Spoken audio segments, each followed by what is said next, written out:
isi kepala dengan ilmu, tapi belajar bagaimana cara mengungkapkannya. Dulu kami kalau muhadharah itu mesti nanya ke kawan, tadi salah nggak ngomongnya? Oh, kau dari awal sampai akhir salah melulu. Sekarang kita bisa menegur diri kita sendiri dengan cara menonton diri kita. Ambil HP, ambil ranting-ranting kayu, ikat pakai karet. Letakkan.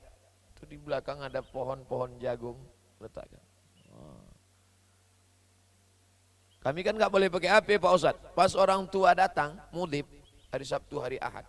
Dulu kami waktu di pesantren, hari Sabtu, hari Ahad itu hari yang paling mengembirakan. Karena santrinya 1.800 laki-laki semua. Jadi hari Ahad itulah hari bisa melihat perempuan. Walaupun yang datang nenek-nenek aja. Pas hari libur, ayah datang, ibu datang, pinjam HP-nya sebentar. Susah kalau mau beli tiang, nggak apa-apa, ikatkan ke batang sapu. Cocok kan? Ngomong di sana. Assalamualaikum warahmatullahi wabarakatuh. Saudaraku dimanapun berada. Masalul mu'minin kamasalil asjar. Perumpamaan orang beriman seperti sebatang pohon kayu. Kalau akarnya menghunjam ke bumi, pucuknya ke atas, angin puting beliung datang, dia tidak akan patah.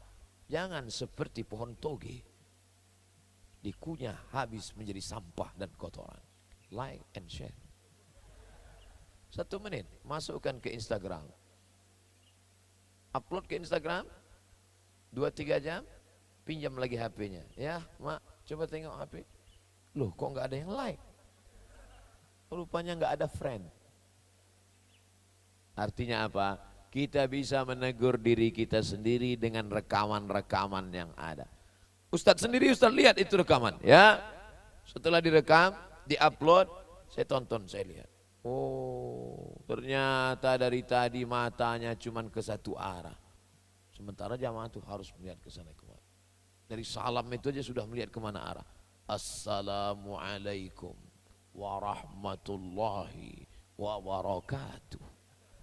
Harus begitu. Ini ada orang ceramah salamnya ke atas ya. Assalamualaikum warahmatullahi wabarakatuh. Kenapa kau nggak ngelihat orang? Saya kok melihat grogi Pak Ustadz, menggeletar. Yang dilihat itu orang jangan biji matanya.